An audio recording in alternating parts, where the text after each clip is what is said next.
So Governor Phil Scott, thanks for joining me. Sorry, we've had a couple of technical hiccups in terms of getting started, but I want to thank you for joining me for a conversation about your experience leading the state through this crisis. And I know it's the end of a long day for you, so thank you so much for being willing. Well, not the end yet, but that's okay. They're all long these days. Yeah, and I think we all appreciate the time you're having to put in, the stress you're under. So thank you in advance of this conversation for all that you're putting into this. One of the things I wanted to start off with, many of the people who've been watching my videos, I've been giving them the real-time experience from the point of view of a legislator trying to navigate through all this, but wondering if you could talk a little bit about when you first realized that we were on a collision course with a state of emergency. What was it that started to send a signal to you that we were heading into that territory? I think all of us were watching what was happening in China at the time, and certainly our healthcare, our health department has raised some red flags, and we're monitoring the situation. And then started to see it migrate into the U.S. And then we saw Washington State, of course.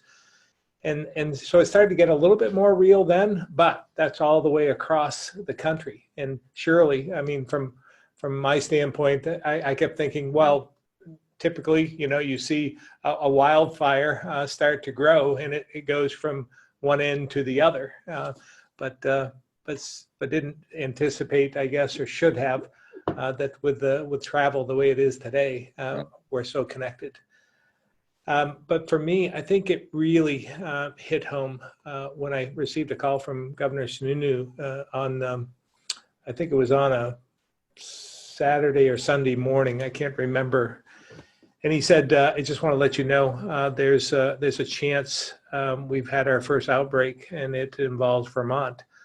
And it was in Hanover at Dartmouth. Right. There was a doc there or a resident. And he had been in Italy and had come back and had the symptoms and was told to isolate, which he agreed to do, but he didn't adhere to it. And he decided to go out and go to the engine room in White River. And there was probably 175 people there. And so all of a sudden, when you thought, it started to unfold and thinking about the magnitude of that, not just the 175 people in that one room, this one person came in contact with, but also back at the hospital at Dartmouth. And a lot of Vermonters utilize the facility, and all the doctors and other healthcare professionals this one resident came in contact with, and tracing back. And all of a sudden, through one action, we're talking about 200 or 300 people. And so we had to spring into action. Our health department had to start doing some tracing. And then it started getting real for a business at that point, too. The business had to shut down and then have its name put out throughout the media. And what a devastating effect that would have. And so that was the start, I believe, when it became real to me, and then from there, and we didn't have any positives that we knew of at that point in time as a result of that incident.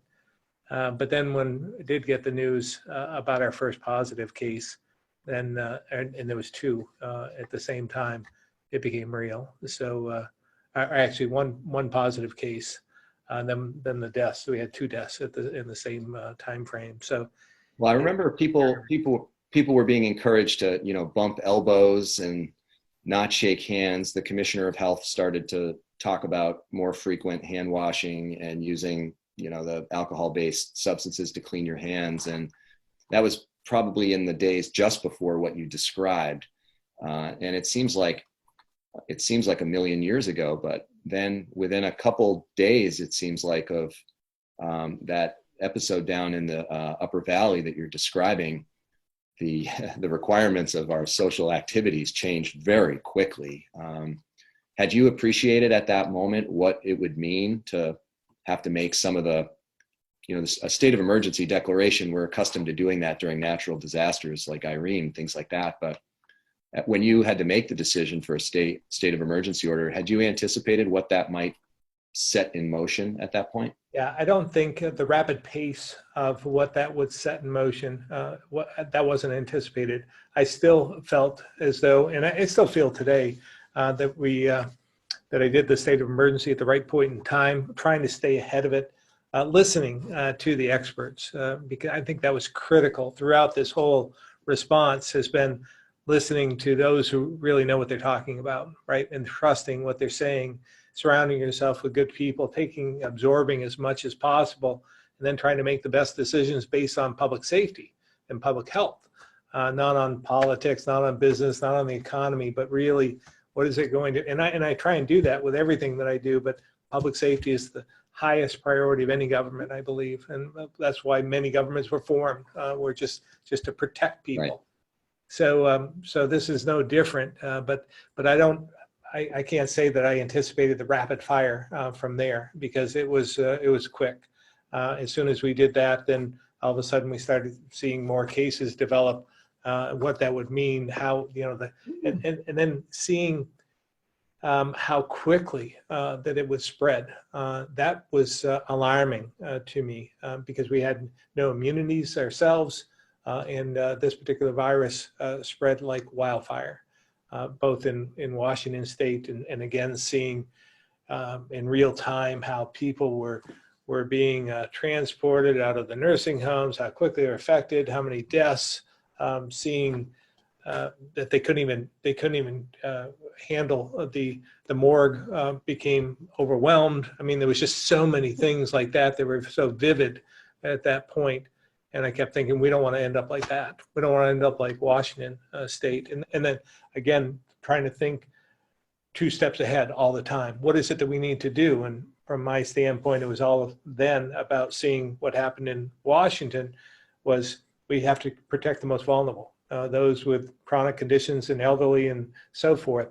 That seemed to be who was affected first. And we didn't know much. We still don't know. We're learning every day about this virus and what it means. But right from the start, it appeared that was the critical mass that we need to try and protect. And so we some of the initial stages were difficult, like not allowing visitors in to see their friends and family in nursing homes and so forth, restricting access, trying to do whatever we could there. But still, in retrospect, probably should have been even more restrictive than what we did. But at that point in time, it seemed like unheard of. Imagine shutting down a hospital or nursing home so that nobody could go in and visit. I mean, it just was so counterintuitive to who we are. Yeah, Paula and I have Paula's mom is in an assisted living facility. And so we were experiencing some of those restrictions, which put us in that category of people who probably had some of our normal daily activities restrained before many of the members of the general public, and started to appreciate how serious the experts must take it if they were telling us we couldn't visit someone who's 93 years old and who we visited every week.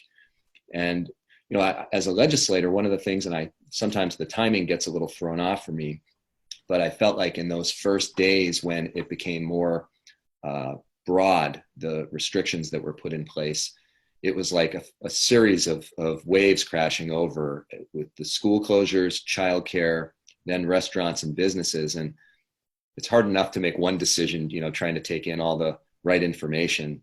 Obviously, those were a succession of decisions you had to make.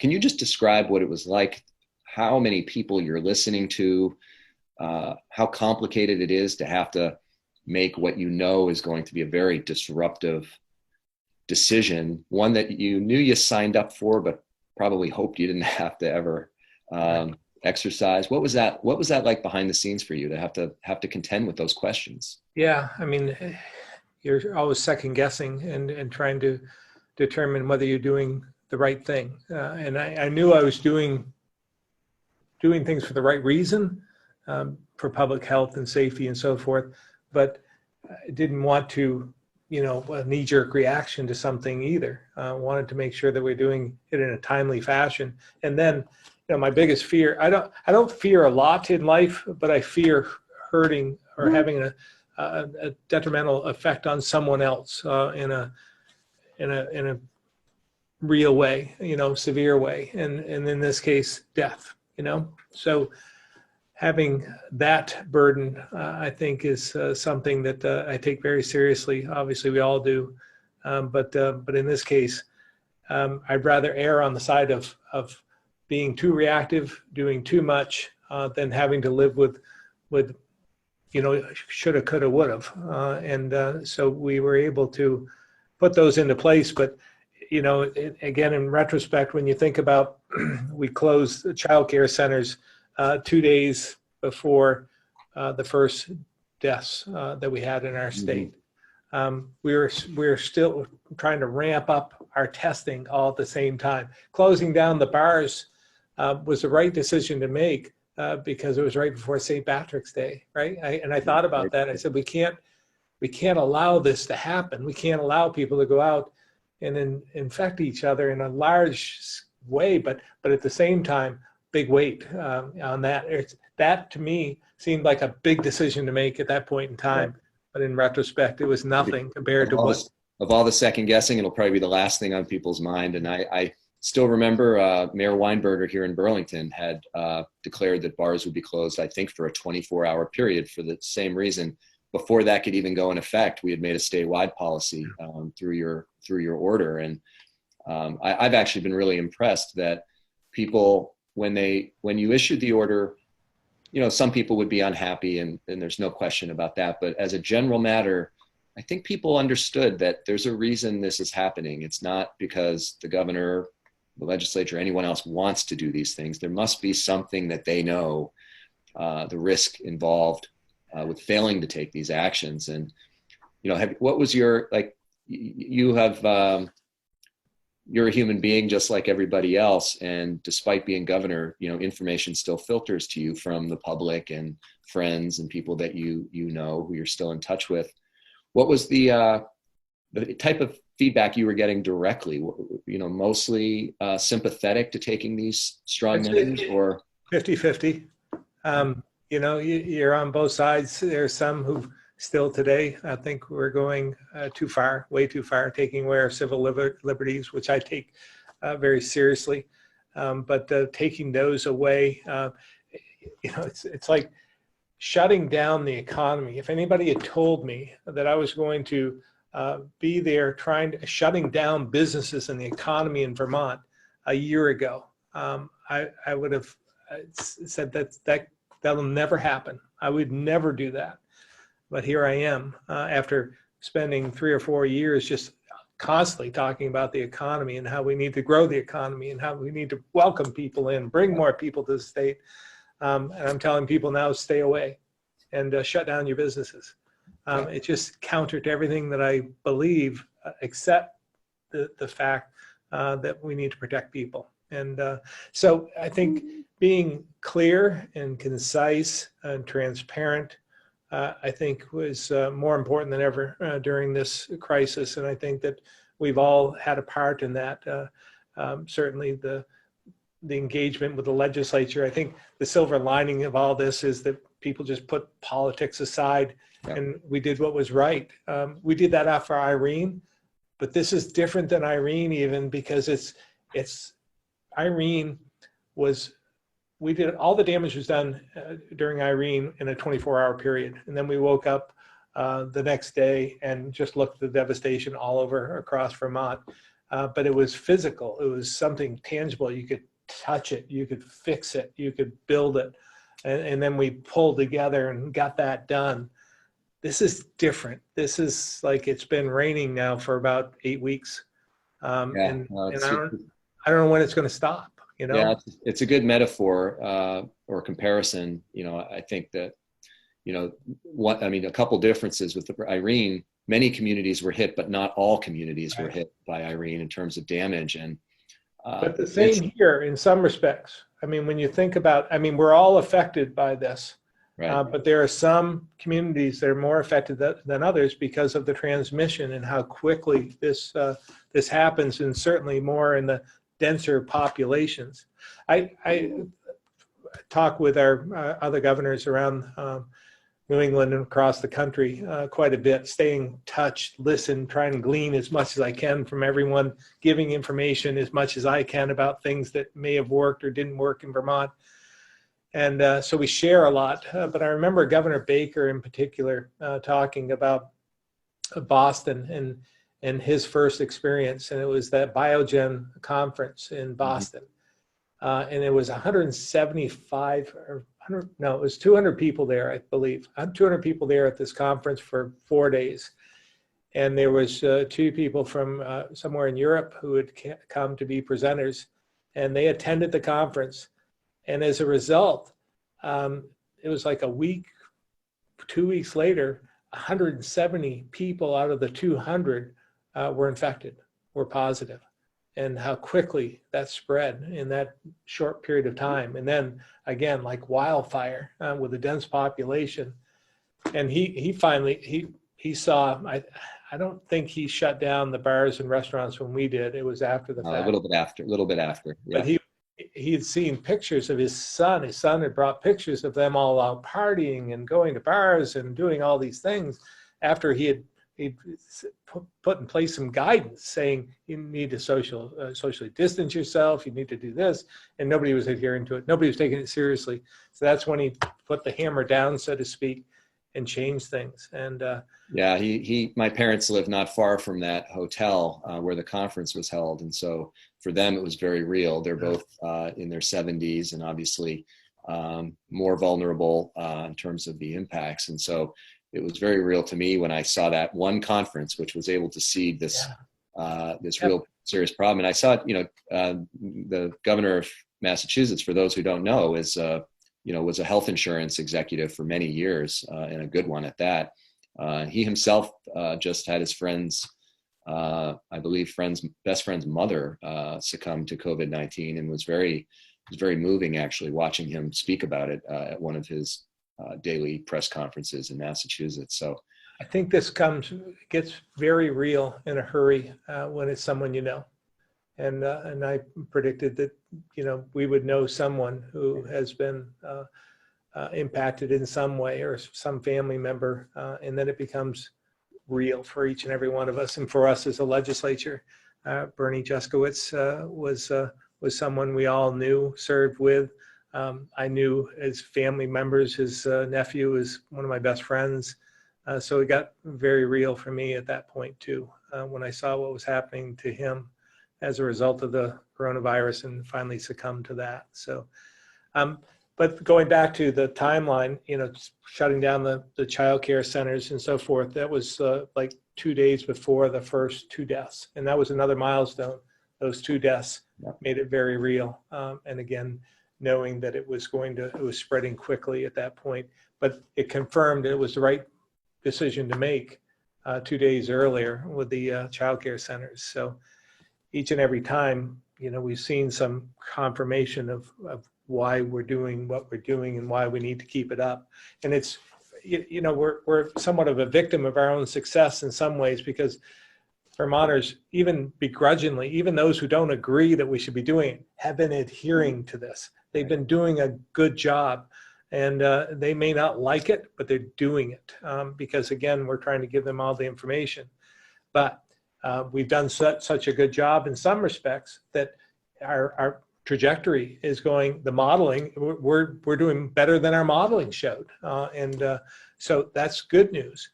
But as you know, with your parents living in Boston, what they're going through right now, last week they had 1,000 deaths in Massachusetts, 1 week. Yeah, it's been. So this is still growing. No, it's brutal, and I think you're exactly right.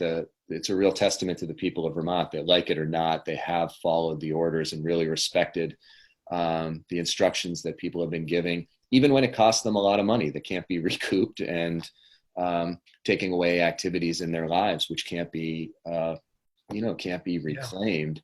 And the economic ramifications of this are going to be far and wide. I mean, some of the devastation we haven't, I want to be optimistic, but we haven't seen the full amount of damage as a result of this yet. Yeah, I think I worry that you're right. I think you are, which means we really have to be thoughtful moving forward. And of course, we'll have our debates about the best way to map the future for the state. But there are going to be things won't be quite the same on the other side of this economically, and that's going to not be easy. And there will be sort of the economic pain on the other side. When you were talking about the first 2 deaths in Vermont, I remember. The Senate, as you know, has been operating remotely, so we've got 30 tiles on a Zoom screen when we're meeting. And the first time we had a full Senate discussion the day after the first fatality in Vermont. We did a moment of silence, and we acknowledged that there would be more people who would die. And we weren't sure of the numbers. Of course, we were very fearful the numbers would be through the roof. And one of the things that's always been challenging for me, and I have to keep reminding people, is the 40th person's as important as the first one. And so while we feel sort of optimistic from a public health point of view that we're going in the right direction, we have to keep having the compassion for people who are still suffering right now. So it's been that real, on a human level, it's like a balancing act of both being appreciative that our efforts seem to be working, while also acknowledging that there are still people who are suffering under this virus, and they've got families and lives and all that are at risk. And I sometimes wonder how difficult it must be. Being in a legislative leadership role has responsibilities, but it's different. I sometimes worry that people who do the work out in the field, whether it's mental health or physical health, get compassion fatigue. You can only take so much caring for others and just dealing with hardship after hardship. What are you doing to kind of get, a little bit of stress relief, knowing the weight that's sort of on your shoulders in the governor's role? If anything, I should say.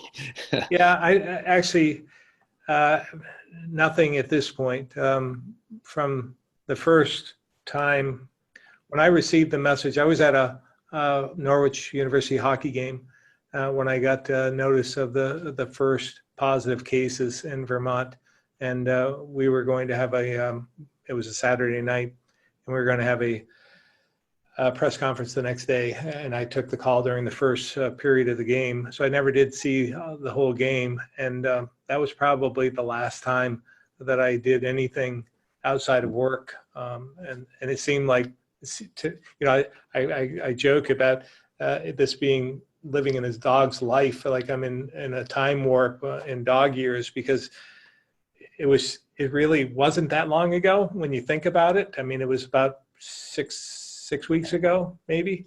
Seems like it's about 7 months ago. I mean, it just seems like so long ago.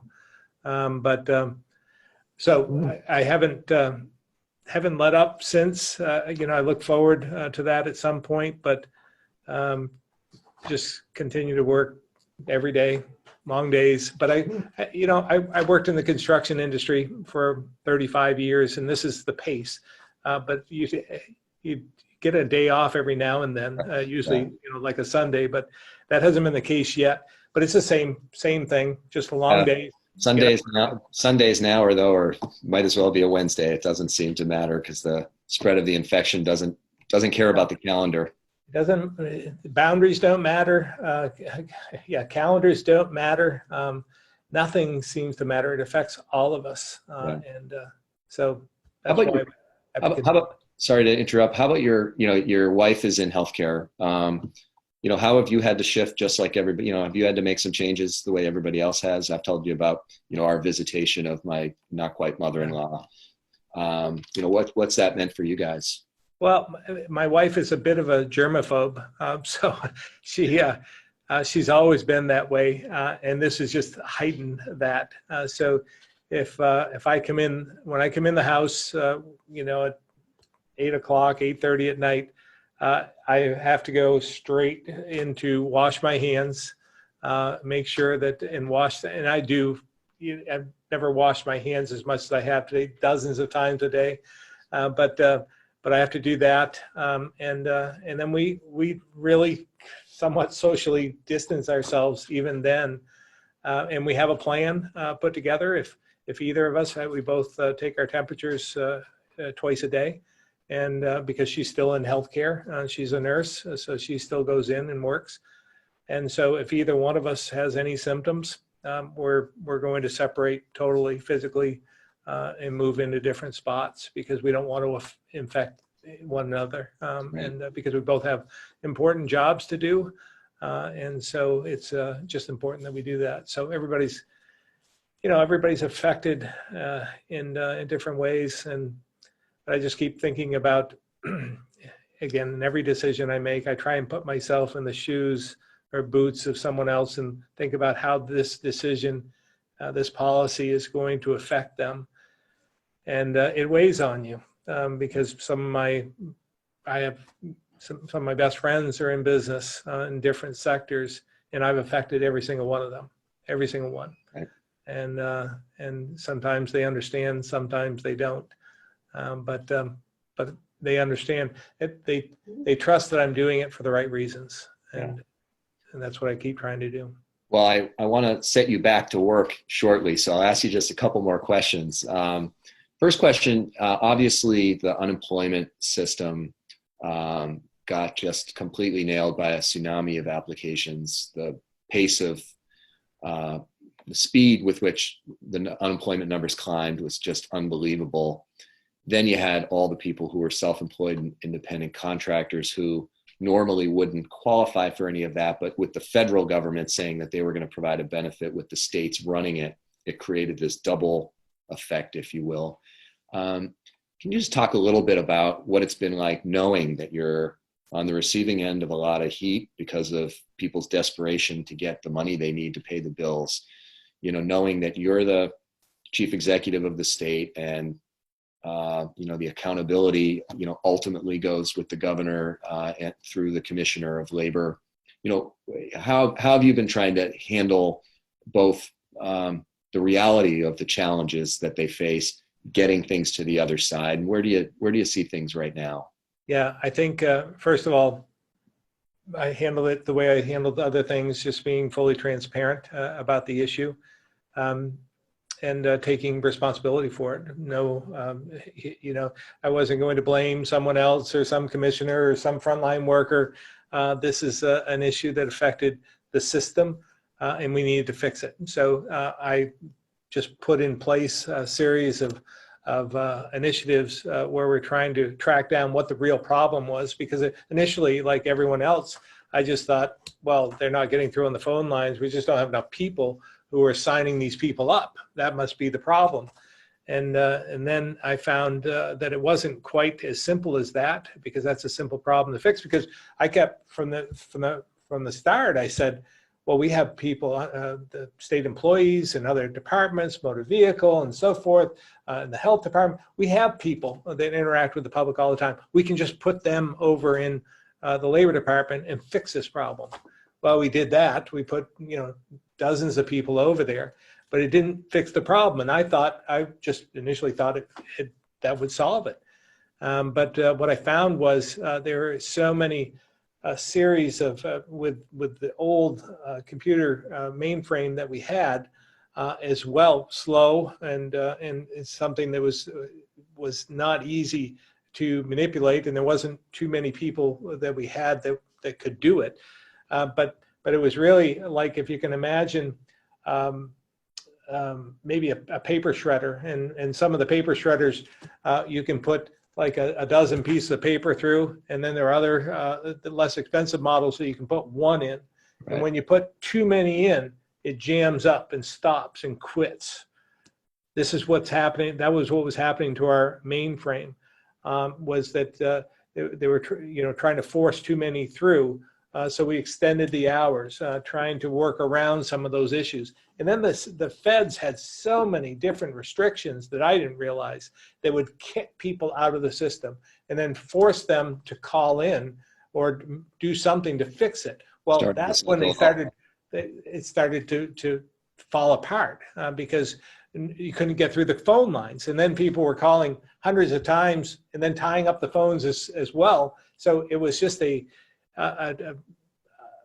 disaster in some respects. And then hearing, knowing that people weren't getting money that they desperately needed, putting food on the table, paying their rent, paying their bills, whatever it was.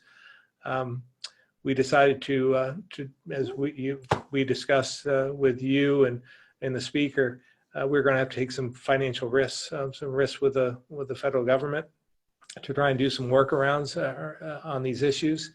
And we decided to put people above policy, and we will deal with the political ramifications after, or the economic realities of them coming back in and saying, we don't approve of what you've done, and you're going to pay a penalty for that. But that, first things first, get money in the pockets of people so they can take care of themselves. One of the strange features of the Trump administration is their goal has been to break down regulations and requirements left and right, and then just when we need flexibility than any time I've ever experienced in state government, to be hampered by some of the rigidity that's really more focused on isolated cases perhaps of fraud under normal conditions, and not getting money out the door to huge numbers of people who have clearly just been made unemployed for legitimate reasons. And then to develop this whole new program, because never been done before, where those who are self-employed and independent contractors would now be able to receive benefits, tens of thousands of people. And there was no guidance laid out when Congress passed that, as well as no guidance as how to do it. Just the promise of the money. Wait for that. Yeah. And then we had to develop a program to actually be able to process it. So it's just been, that's been challenging, but we're getting through that. I feel pretty good about that piece. And we've caught back up with the work, a tremendous effort by the Agency of Digital Services, the Labor Department, different people, people on the front lines who were able to manipulate the system. We cleared like tens of thousands of people in a matter of about 4 days. When you knock away the regulation, you're able to get to something accomplished. And so I believe we sent out, I don't know, there's probably this week 30, 40,000 at this point in time of checks. So the total of $52 million as of this morning. So and more coming. It's an unbelievable change so fast. To go from the lowest unemployment rate in the country, 2.1%, to this. I mean, with an unemployment trust fund that was healthier by far than it had ever been in our history, and we were one of the top in the country, and we were still better off in some respects than other states, because we'd done a good job, and we'd put money in reserve and built up the trust fund. So we had $500 million in the trust fund. So that should help us through for the next couple of months. So we should be set. Hopefully we can open up the economy a little bit, just a little bit at a time, open that spigot, just a quarter turn, and try and get us back to some sort of normal, whatever that is, some sort of normal. But we'll never get back, or I don't believe we'll get back in the future to what we were just 2 months ago. Well, I've got one last question for you, and I'm going to caveat this by saying that the current president and his vice president, I'm not their biggest fan. I think many Vermonters are with me on that. There's been ample criticism of how the president has handled this whole crisis, the mixed messages, in fact, the messages that run counter to the right thing to do, the science and all that. But that's another story for another time. I do understand you did have at least one call with the vice president that you found helpful in terms of getting the state the resources that we needed. Just curious, how did that come to be, and what did it produce for people? Yeah, interesting. Vice President Pence is a former governor, so he has at least he is at least accessible because of that. And I think it was one of the, and I'm very critical of the president, as you've seen over the last 3 or 4 years. But the best thing he did was put Vice President Pence in charge of this initiative early on, or not early on, not early enough, but he put him in charge of this. So we got to a point where we were down to about 700 testing supplies. We were going to run out within 2 or 3 days, and we had been promised more, and they weren't coming. So the health department came to me, Dr. Levine, and said, you need to pull some levers, do what you can. If you can call somebody in Washington, anything you can do to loosen up the inventory, because we're going to run out and we need these tests. So I decided I'd call Governor Sununu from New Hampshire to see if he had any extra test kits, because he was touting that they were doing pretty well over there in terms of testing. So I called him and he said, well, I'm not sure that we have enough to share, but let me check. And he said, I know we have enough for ourselves. Well, he found out that he had fewer than we did, and he has twice the population. So he was going to run out within a day and didn't know it. So we thought we better call the vice president. I knew Governor Sununu had his number. I did not, had more of a direct line, but we had a conference call, and Vice President Pence understood the issue. I told him that we were in desperate straits and we need some help. And he said, we'll get you what you need to get you through this. And he followed through and got us, I think, 1,000 test kits within a matter of 2 days. So, I give credit where credit's due. Yeah, I'm struggling to join you, but I do have to say I'm glad we got the kits, and if that's what it took.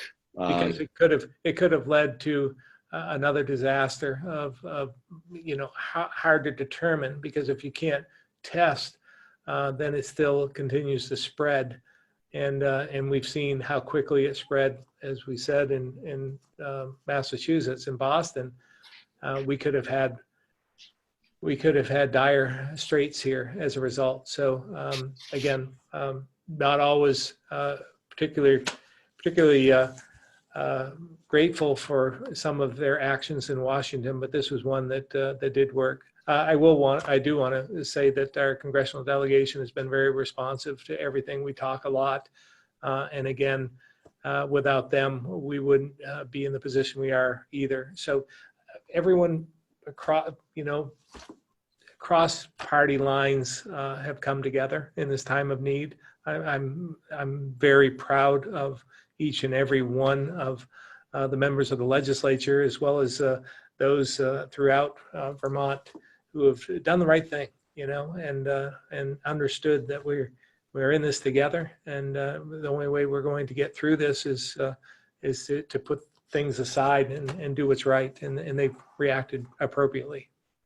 Great. Well, on these videos I've been doing since the beginning of this, I've really been focusing on daily updates, things like that. There have been times where I've had to not try to pretend to put myself in your mind, but help explain what I've known you to be thinking about, different decision making, and helping people understand what the executive orders mean and why they've been put in place. And I really appreciate your coming on with me today to talk really about what's going on behind the scenes as you have to struggle to make these decisions. I shouldn't say struggle, but you're forced to make these decisions with all the different factors you have to put into it, and wanted to give people an insight into that set of responsibilities that we usually hope that a governor won't have to use, but sometimes circumstances force it. And as you've said, people have banded together, and it's been particularly it's been a pretty remarkable thing that people have banded together so nicely to be able to provide the most unified front in terms of these public health measures as possible. So thank you so much for coming on, and I hope you will take a moment to relax a little bit, because I do think that that's important, and you got to stay fresh. And I know I'll be seeing you soon, but I want to thank everyone for watching as well. Hope you learned a little bit about the backstory of some of state's response to COVID-19. Yeah. So thanks everyone, and thanks, Governor. Thank you very much for having me on.